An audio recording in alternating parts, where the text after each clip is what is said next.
In the 20th century, there was a clear and significant change in the way we viewed anxiety.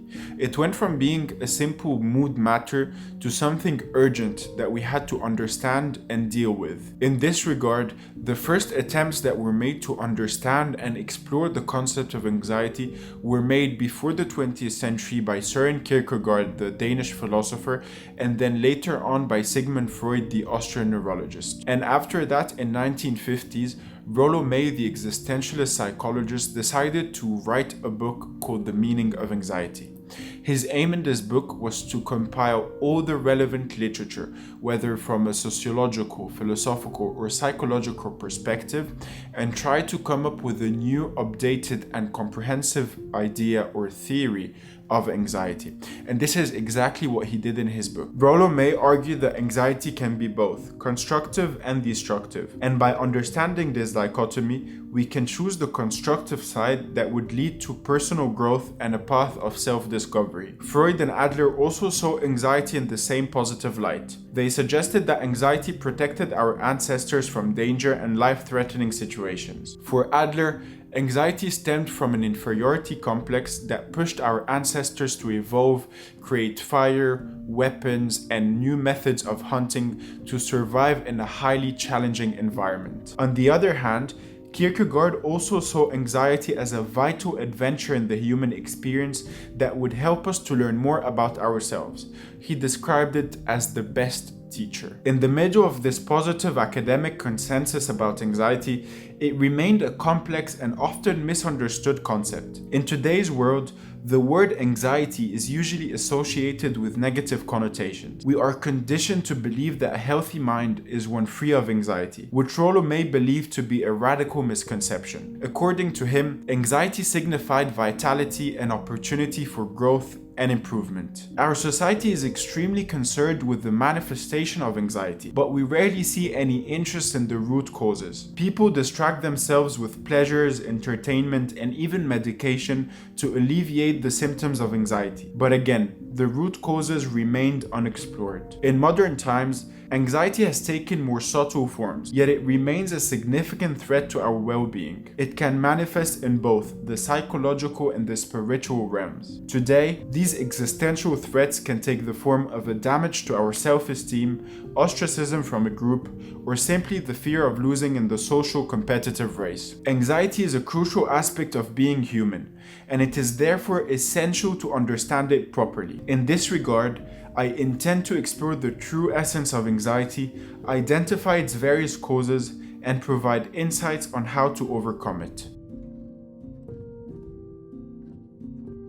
Anxiety is a complex emotional state that encompasses a range of feelings, from mild to intense unease. It involves a mix of cognitive, emotional, and physical components, often manifesting as heightened alertness, restlessness, and tension. It is a fundamental aspect of the human experience, serving as a built-in mechanism to alert us to potential threats. To better understand anxiety, we must differentiate it from fear, which is also considered a reaction to threats. Fear is typically a response to a perceived danger that is recognized and associated with an external object. Anxiety, on the other hand, is characterized by a sense of being under threat without being able to identify the root cause or where the danger is coming from. In the case of fear, an individual moves away from the feared object since it can be localized, while in the case of anxiety, a persistent inner conflict arises, leading to confusion and sometimes paralysis. Fear sharpens the senses and prepares us for the fight or flight response, whereas anxiety paralyzes the senses, inhibits action, and creates confusion due to its unknown cause. It is also crucial to differentiate between normal anxiety and neurotic anxiety. In that case, neurotic anxiety occurs when our response to a threat is disproportionate to the actual level of the threat. The incapacity to cope here is not objective, but rather subjective. This means that the person has previously experienced threatening situations and wasn't able to deal with the anxiety response constructively. often leading to repression. For example, this is the case of childhood abuse, parental rejection, or any traumatic experience in childhood. On the other hand, normal anxiety is a common feeling that we all experience from time to time, especially when faced with challenging situations. This type of anxiety is normal and healthy as long as it is appropriate for the situation. It is known as constructive anxiety and can help us stay focused, sharp, and stimulated. You can take the example of going through an important exam. We all normally stress before or during exams, and normal anxiety in that case can help you not only have better memory, remember more things, but even perform better and be aware of the time constraint. Whereas neurotic anxiety in that case would paralyze you, would impair your cognitive function and harm your performance. So in that case, neurotic anxiety is considered as a constrictive and uncreative form of normal anxiety. To gain a deeper understanding of the positive aspect of anxiety, we must explore the foundational work of the Danish philosopher Søren Kierkegaard. His works are considered extremely influential in the 20th and 21st century regarding anxiety. Kierkegaard doesn't see anxiety as a particular experience we have now and then, but as a central and inescapable constituent of existence as such. To exist is to be in a state of anxiety. In the book The Concept of Anxiety, written in 1844, Kierkegaard explains the crucial link between anxiety and freedom. He says that anxiety is always to be understood as oriented toward freedom. In that case, freedom is best defined as possibility, and it is what represents the spiritual aspect of humanity. Kierkegaard argues that the unique aspect of humans compared to animals is their ability to conceive and be self-aware of a vast range of possibilities. He believes that humans are constantly tempted by these possibilities and can bring them to life through creative activities. In other words, humans have the potential to visualize and realize new ideas, which sets them apart from other species. When we confront this vast sea of possibilities, we become anxious. He describes anxiety as the possibility of freedom. Whenever possibility is visualized by an individual,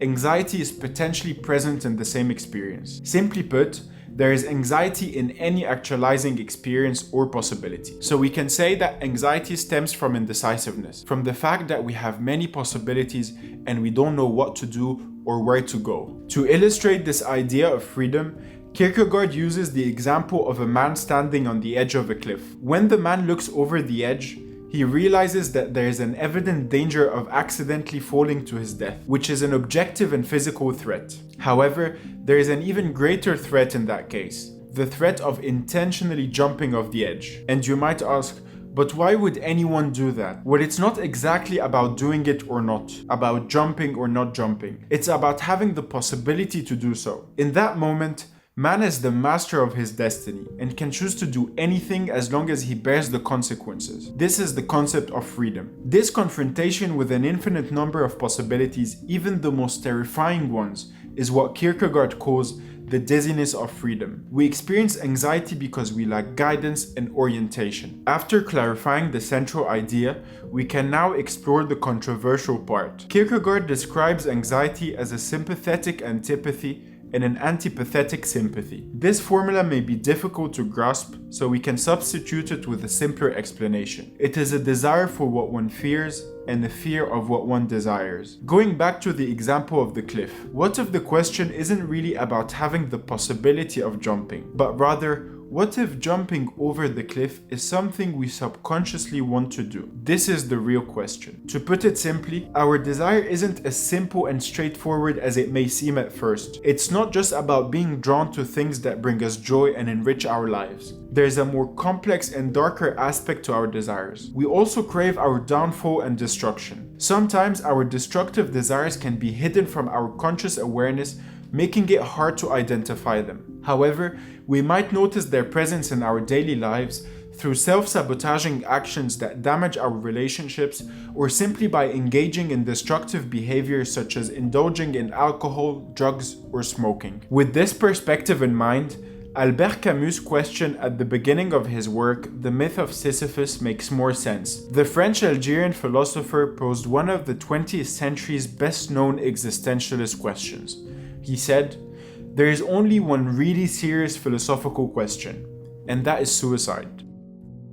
Camus wondered if suicide was a necessary response in an absurd world devoid of any meaning and that doesn't provide clear answers about the existence of God. He questioned what this uncertainty meant for our search for purpose and meaning in life. According to Camus, suicide was a rejection of freedom. He believed that escaping from the absurdity of reality through illusions, religion, or death was definitely not the solution. From a psychological perspective, this idea is perfectly explained in Sigmund Freud's work, The Life and Death Drives, which would later be called Eros and Thanatos Drives. In ancient Greece, Eros was the god of love, fertility, and passion, and Thanatos was the human manifestation of death. In his book, Beyond the Pleasure Principle, written in 1920, Freud concluded that all instincts fall into two major classes that he believed were responsible for our behavior: life drives and death drives. The life drives are related to survival, cooperation, creativity, and procreation, and the death drives to destruction, aggression, suicide, and risky behavior. With this in mind, anxiety isn't simply a reaction to the dilemma of freedom, but rather to a deeper existential threat that we all face. The central question then becomes whether to live or to perish. As Rollo May perfectly said, it is doubtful whether anyone really begins to live, that is, to affirm and choose his own existence, until he has frankly confronted the terrifying fact that he could wipe out his existence but chooses not to. Since one is free to die, he is free also to live. Rollo May, Man's Search for Himself. So now we should ask, how do we confront this existential dilemma? The short and simple answer is to become what one is, or what one is destined to become. To do that, we must attend the school of anxiety, according to Kierkegaard. He considered anxiety to be the best teacher because it pushes us to learn many things about ourselves, create ourselves, and take action. We can never escape it, so we always have to take a decision of whether to face it or repress it, or in other words, choose the constructive side or the destructive side. To transform anxiety, one must consciously choose to live. It doesn't mean to live without anxiety, but rather to live despite its presence. All the philosophers and psychologists who explored anxiety considered the constructive side as an opportunity to self-actualize and develop our potential. It all starts with acknowledging the freedom of possibilities. We have the power to use our imagination to create opportunities for ourselves and then take deliberate action to pursue them. By choosing a clear path, we can set a specific intention to move forward and see where it leads us. This is the path of self-creation and self-discovery, where we learn by doing. Each step on this path is patterned the same. First, we must conceive of a possibility that can advance our self-creation and growth. Then, we experience anxiety that stems from the unknown aspects of the journey, particularly the unpredictable future that lies ahead. Finally,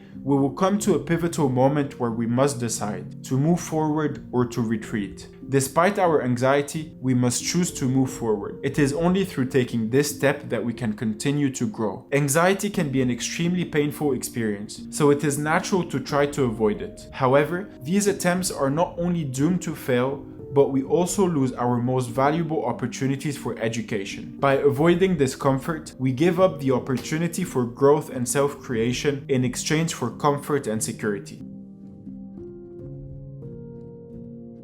For believe me, the secret for harvesting from existence the greatest fruitfulness and the greatest enjoyment is to live dangerously. Friedrich Nietzsche. When you live dangerously, stepping into the unknown becomes an exhilarating journey of self-discovery. It's a transformative experience that demands courage, a quality we must cultivate by changing our perspective on anxiety. Instead of viewing it as an obstacle, we must see it as a crucial stepping stone toward achieving greatness. In life, stagnation is merely an illusion. If you're not moving forward, you're unintentionally regressing. The key is to realize your freedom, make decisions, create a plan, stay focused, and execute. It's about embracing the process and understanding that progress is made by actualizing one possibility at a time. There's nothing more fulfilling than taking a thought and turning it into something tangible and meaningful. Always bear in mind that every act of creativity involves inner conflict. Yet, it is precisely through this conflict that we find freedom and experience personal growth. Embrace the challenges, confront the anxieties, and remember that each step forward, no matter how small, contributes to your journey of actualization. As the Persian poet Rumi said, as you start to walk on the way appears. Thank you for watching.